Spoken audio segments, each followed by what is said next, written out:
यदि आपको जीवित और चलते फिरते गांधी को देखना है तो आप उत्तराखंड की धरती पर चले जाएं। वहां गांधी आज भी अपने उसी अहिंसक अंदाज में बड़े जन आंदोलनों का नेतृत्व कर रहा है। ये शब्द थे अंतरराष्ट्रीय समाचार चैनल बीबीसी के। जब उत्तराखंड राज्य आंदोलन अपने चरम पर था तब ये पंक्तियां बीबीसी ने इंद्रमणि बडोनी के लिए कही थी। कौन थे इंद्रमणि बडोनी और क्यों कहते हैं उन्हें उत्तराखंड का गांधी, जानेंगे आज। नमस्कार, मेरा नाम मयंक गौड़ है और आप देख रहे हैं वॉइस ऑफ उत्तराखंड। 24 दिसंबर 1925 को टिहरी जिले के चखोली ब्लॉक के अखोड़ी गांव में इंद्रमणि बडोनी का जन्म हुआ।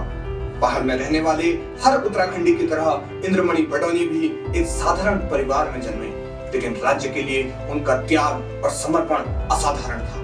उन्होंने अपनी स्कूली शिक्षा अपने ही गांव के प्राथमिक विद्यालय से की। बाद में उन्होंने देहरादून से स्नातक किया।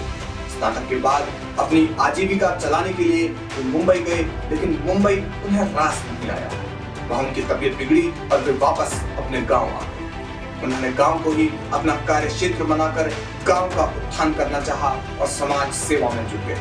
बाद में वे अपने गांव के प्रधान बने। उत्तर प्रदेश राज्य में उन्होंने 3 बार देवप्रयाग विधानसभा से चुनाव लड़ा, लेकिन वे हार गए। इसके बाद 1970 में निर्दलीय चुनाव लड़ते हुए उन्होंने कांग्रेस और बीजेपी के प्रत्याशियों को एक तरफा मात दी। दुनिया भर के सैलानी आंसिस खतलिंग ग्लेशियर, पावली कंठा और सहस्त्र ताल को देखने आते हैं। वहां सबसे पहले यात्रा इंद्रमणि बडोनी ने की। उन्होंने देश के कई राज्यों में पहाड़ की विरासत और संस्कृति को फैलाया। एक बार जब उत्तराखंड में पांडव नृत्य देखने स्वयं पंडित नेहरू आए थे तो पांडव नृत्य की धुन पर पंडित नेहरू की सरक उठी। साल 1980 में वे उत्तराखंड क्रांति दल से जुड़ गए और राज्य के विकास के लिए खूब संघर्ष किया। 1989 में उन्होंने सांसद का चुनाव लड़ा, लेकिन करीब 10,000 वोटों से वो हार गए। उनका संघर्ष यहीं खत्म नहीं हुआ, वे आगे भी संघर्ष करते रहे।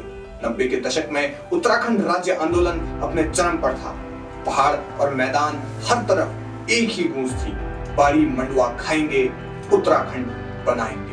बागेश्वर के चर्चित उत्तरायणी मेले में उन्होंने उत्तराखंड क्रांति दल की ओर से जनसंपर्क किया और इसी दौरान गैरसैंण को पहाड़ की राजधानी घोषित करके चंद्रनगर नाम से शिलान्यास किया। इंद्रमणि बडोनी पृथक उत्तराखंड राज्य के मुख्य सूत्रधार थे। राज्य आंदोलन के दौरान वे टिहरी के मुख्य ऑडिटोरियम के आगे अचानक आमरण अनशन पर बैठ गए। 5 दिन बाद उनकी हालत बिगड़ी तो उन्हें मेरठ अस्पताल भर्ती करवाया गया, लेकिन वहां भी वे अनशन पर बैठे रहे और 30 दिन बाद अपना अनशन समाप्त किया। साल 1994 में हुए खटीमा गोलीकांड और मसूरी गोलीकांड से उत्तराखंड राज्य आंदोलनकारियों के हृदय में वो ज्वाला प्रस्फुटित हुई जिस ज्वाला के दम पर आज हमें ये राज्य मिला है। खटीमा और मसूरी गोलीकांड के विरोध में इंद्रमणि बडोनी ने पूरे दल बल समेत लखनऊ कूच किया, लेकिन पुलिस ने उन्हें बीच रास्ते में ही रोक लिया। इसके बाद उन्हें सहारनपुर जेल भेजा गया। जेल से बाहर आने के बाद दिल्ली में आंदोलन किया और इसी आंदोलन के दौरान मुजफ्फरनगर कांड हो गया। इस कांड से पूरे देश का दिल दहल उठा। उत्तराखंड राज्य आंदोलनकारी उस दिन को याद करके आज भी सिहर उठते हैं। लगातार आंदोलनों और पुलिस की मार के कारण इंद्रमणि बडोनी का स्वास्थ्य उनका साथ छोड़ने लगा। वे लगातार बीमार होने लगे और अस्पताल में भर्ती होते रहे।